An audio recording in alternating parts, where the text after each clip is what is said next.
شیخ Saadi رحمۃ اللہ علیہ فرماتے ہیں کہ حضرت شیخ کرغی کے ہاں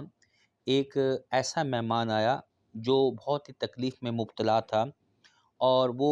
اس تکلیف کی وجہ سے پوری رات جو ہے وہ کراہتا رہا، اور کرانے کی وجہ سے وہ دوسرے جتنے بھی لوگ تھے وہ سو نہ سکے، اور اس تکلیف میں مبتلا جو ہے حضرت کرغی رحمۃ اللہ علیہ جو ہے وہ اس کو بالکل محسوس ہی نہیں ہوا، کیونکہ وہ مہمان تھا اور مہمان ہونے کی وجہ سے ان کی خدمت کرتا رہا، اور وہ جتنا عرصہ اس کے ہاں رہا وہ اس کی خدمت میں رہا، حتیٰ کہ وہ بیماری سے تنگ آ کر جو ہے وہ لوگوں کے ساتھ برا بھلا بھی کرتا تھا اور ان کو جو ہے گالیاں بھی دیتا تھا، لیکن حضرت کرغی جو ہے وہ ہمیشہ ان کی جو ہے بہت اچھی تیمارداری بھی کرتے اور ان کی خدمت بھی کرتے۔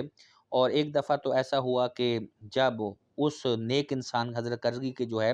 کچھ مہمان آئے تو انہوں نے مہمانوں کو برا بھلا کہا اور ان کو جو ہے بکواسات بھی کیے، لیکن اس کے ساتھ ساتھ اس کے مسلک کو بھی برا بھلا کہا، لیکن حضرت کرغی نے جو ہے اس کا بالکل محسوس نہ کیا اور اس کو برا محسوس نہ کیا، کیونکہ ایک دفعہ تو ایسا بھی ہوا کہ ان کی یہ ساری باتیں سن کر حضرت کرزی کے جو بچے تھے اور بیوی تھے اس کا گھر چھوڑ کر چلے گئے، کیونکہ اس کی بیماری کی وجہ سے اور اس کی بد زبانی کی وجہ سے لوگ ایسا ایسا جو ہے ان کے آنا بھی چھوڑ دیا تھا، کیونکہ وہ سمجھتے تھے کہ یہ جو مہمان ہے یہ جو ہے بیماری کی وجہ سے جو ہے بہت چڑچڑا ہو گیا ہے اور ہر وقت جو ہے برا بھلا کہتا رہتا ہے، اور حتیٰ کہ ایک دن تو انہوں نے حضرت کرزی رحمۃ اللہ علیہ کے بارے میں بھی ان کو بھی برا بھلا کہا، ان کے مسلک کے بارے میں برا بھلا کہا، لیکن اس کے سب کچھ ہونے کے باوجود بھی حضرت کرزی رحمۃ اللہ علیہ نے اس بات کو کبھی محسوس نہ کیا، اور پھر ایک دن جو ہے اس کی بیوی اور بچے بھی اس کے گھر سے چلے گئے تنگ آ کر کہ اس کے چڑچڑے پان اور اس کے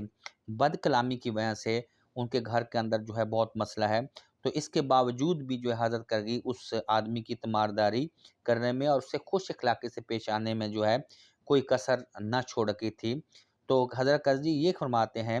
کہ یہ انسان جس بیماری میں مبتلا ہے اور جس تکلیف سے اس کا سامنا ہو رہا ہے، تو اگر میں بھی اس کی جگہ پہ ہوتا تو میں بھی اسی طرح کی باتیں کر رہا ہوتا، کیونکہ اس کی تکلیف جو ہے اس کی تکلیف کے اندر جو درد اور سوز ہے وہ یہی جانتا ہے جب میں جانتا ہوں، تو اس لیے سیانے کہتے ہیں کہ اگر کوئی انسان جو ہے بہت زیادہ بیمار اور چڑچڑا ہو تو اسے اپنا بھی پتہ نہیں ہوتا بلکہ وہ برا بھلا کہتا ہے، تو ہمیں جو ہے ایک اچھی صحت والے رکھنے والے انسان کو بیمار لوگوں کے چڑچڑا پان اور بد کلامی کو ہمیشہ صبر سے